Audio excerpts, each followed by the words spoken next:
꾸준한 영어 테드쌤입니다. 네, 인트로 벌써 몇 번째 찍는지 모르겠습니다. 네, 왜 그러냐면, 읽다가 제가 자꾸 놓쳐요.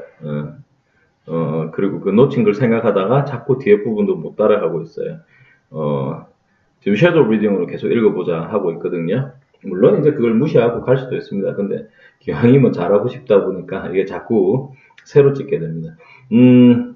이번에는 이제 틀려도 그냥 넘어가려고 합니다. 그래서 그냥 쭉 밀고 가려고 하니까 뭐 앞에도 틀렸는데 그냥 밀고 갔었는데 조금은 더 그러고 싶은 마음이 있는데 틀려도 넘어가도록 하겠습니다. 그래서 이거 하다가 느낀 건데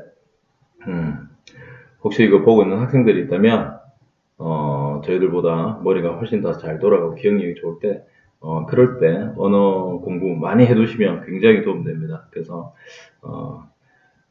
꼰대 잔소리라고 생각하지 마시고 할 수 있을 때 많이 해두실 것을 부탁드립니다. 저는 이제 기억력도 약하고 이래서 시간이 많이 걸리지만 그래도 저는 이제 노력하는 모습을 보여드릴 테니까 한번 서로 같이 잘해봤으면 좋겠습니다. 자, 섀도우 리딩 시작해 보도록 하겠습니다. Bunnicula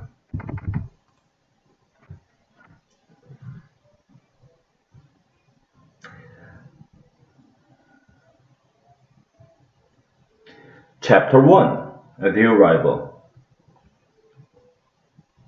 I shall never forget the first time I laid these now tired old eyes on our visitor. I'd been left home by the family with the admonition to take care of the house until they returned. That's something they always say to me when they go out. Take care of the house, Harold. You are the watchdog. I think it's their way of making up for not taking me with them, as if I wanted to go anyway. You can't lie down at the movies and still see the screen. And people think you're being impolite if you fall asleep and start to snore or scratch yourself in public. No, thank you. I'd rather be stretched out on my favorite rug in front of a nice whistling radiator. But I digress. I wasn't talking about that first night. Well, it was cold. The rain was pelting the windows. The wind was howling, and it felt pretty good to be indoors. I was lying on the rug with my head on my paws, just staring absently at the front door. My friend Chester was curled up on the brown velvet armchair, which years ago he's taken out as his own. I saw that once again. He covered the whole seat with his cat hair, and I chuckled to myself, picturing the scene tomorrow.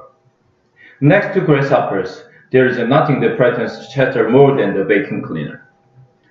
In the midst of this reverie, I heard a car pull into the driveway. I didn't even bother to get up to see who it was. I knew it had to be my family, the Monroes, since it was just at the time of the movies to be over. After the moment, the front door flew open. There they stood on the doorway, Toby and Pete, and the Mom and Dad Monroe. There was a flash of lightning. In its glare, I noticed that Mr. Monroe is carrying a bundle with tiny glistening eyes. Pete and Toby bounded into the room, both talking at the top of their lungs. Toby shouted out, "Put him over here, Dad." "Take your boots off, you're soaking wet," replied his mother, somewhat calmly, I thought, under the circumstances. "But Mom, what about?" "First, stop dripping on the carpet." "Would somebody like to take this?" asked Mr. Monroe, indicating the bundle with the eyes. "I'd like to remove my coat." "I will," Pete yelled. "No, I will," said Toby. "I found him. You're dripping." "I know you're too. Pete, Mom, Pete punched me." "I will take him," said Mrs. Monroe. "Take off your coat this minute." But she became so involved in helping the boys out of their coats, she didn't take him at all. My tranquil evening had been destroyed, and no one had even said hello to me. I whimpered to remind them that I was there. "Harold," cried Toby, "guess what happened to me?" And then all over again, everyone started talking at once. At this point, I feel I must explain something. In our family, everyone treats everyone else with great respect for his or her intelligence. That goes for the animals as well as the people. Everything that happens to them is explained to us.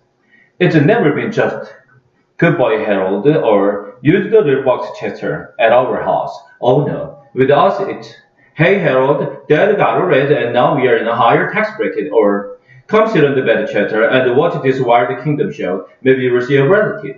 Which shows just how thoughtful they are. But after all, Mr. Monroe is a college professor and Mrs. Monroe is a lawyer. So we think of it as a special household, and we are therefore a rather special house of pets. So it wasn't at all surprising to me. They took the time to explain strange circumstances surrounding the arrival of the little bundle with the glistening eyes now among us. It seemed that they had arrived at the theater late, and rather than trip up the fate of the audience already seated, they decided to sit in the last row, which was empty. They tiptoed and sat down very quietly, so they wouldn't disturb anyone. Suddenly, Toby, who's the little one, sprang up from his chair and squealed, and he said something. He had said something.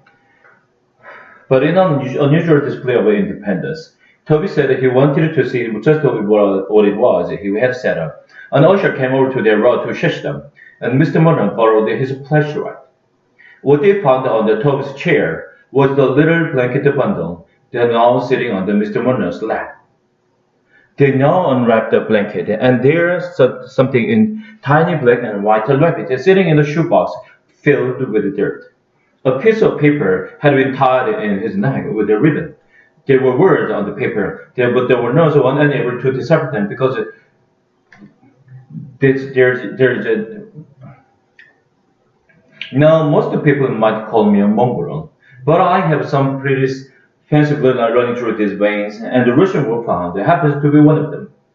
Because my family got around a lot, I was able to recognize the language as an obscure dialect of the Carpathian mountain region. Roughly translated, it read, "Take good care of my baby."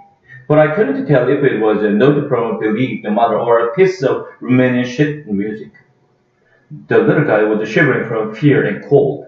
It was decided that Mr. Monroe and the boys make a house for him with the heavy-duty wire mesh from the garage. For the night, the boys would make the bed for him in the shoebox. Toby and Pete ran outside and found the crate, and Mrs. Monroe went to the kitchen to get some milk and lettuce. Mr. Monroe sat down, a dazed expression in his eyes, as if he was wondering how he came to be sitting in his own living room and in a wet raincoat and a strange bunny in his lap. I signaled to Chester, and two of us casually moved over to a corner of the room. We looked at each other. "Well, what do you think?" I asked. "I don't think the rabbits like milk," he answered. Chester and I were unable to continue our conversation because a deafening crash commanded our attention. Pete yelled from the hallway, "Mom, Toby broke the rabbit's house." "I didn't, I just dropped it. Pete wanted me to carry it. It's too big, Toby's too little." "I'm not, you are too." "Okay, fellas," Mrs. Monroe called out as she entered the milk and lettuce. "Let's try to get it in here with as little hysteria as possible, please." Chester turned to me and said under his breath, "Now, that lettuce looks repulsive, but if any milk left, I get it." I certainly wasn't going to argue with him. I'm a waterman myself. At that moment, the crate arrived, barely standing the strain of being pulled in two directions at once. "Ma, Toby said he's going to keep the rabbit in his room. That's not fair. Harold sleeps in his room." Only sometimes I thought that when I know he's got a leftover ham sandwich in his drawer. Toby's a nice kid, don't get me wrong, but it doesn't hurt that he shared his stash with me. It was, after all, with one of late-night parties in Toby's room that I developed my taste of chocolate cake. Has kept me in chocolate cake ever since. Pete, on the other hand, it doesn't believe in sharing. And the only time I tried to sleep on his bed, he rolled over me and pinned me by my ears, and so that I couldn't move for the rest of the night.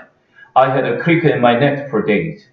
"But he's mine," Toby said. "I found him." "You sat on him, you mean?" "I found him and he's sleeping in my room."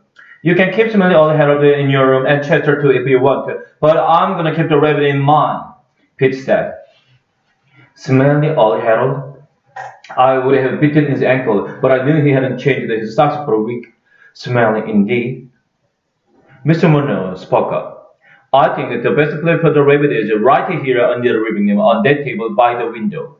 It's a light there. Look at he got a lot of fresh air. Pete told that he will be able to see the rabbit better. Too bad, Squirt. Okay, said Mrs. Monroe, to clench the teeth. Let's put him to bed and make him comfortable, and then we can all get some sleep. Why? Pete asked. I don't want to go to sleep. Mrs. Monroe smiled a little sweetly at Pete. Look, Ma, said Toby, he's not drinking his milk.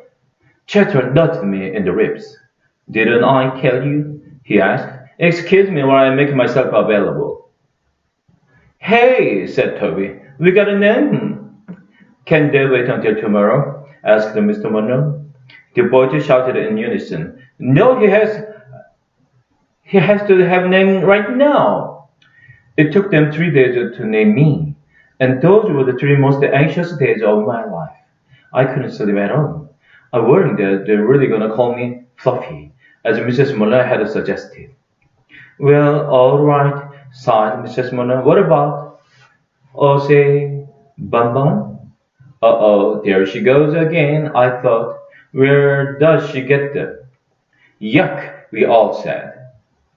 Well then, how about Fluffy? She offered hopefully. Pete looked at his mother and smiled. You never give up, do you, Ma? Meanwhile, Chatter, who had also been named Fluffy for a short time, was rubbing against Mrs. Monroe's ankles and purring loudly.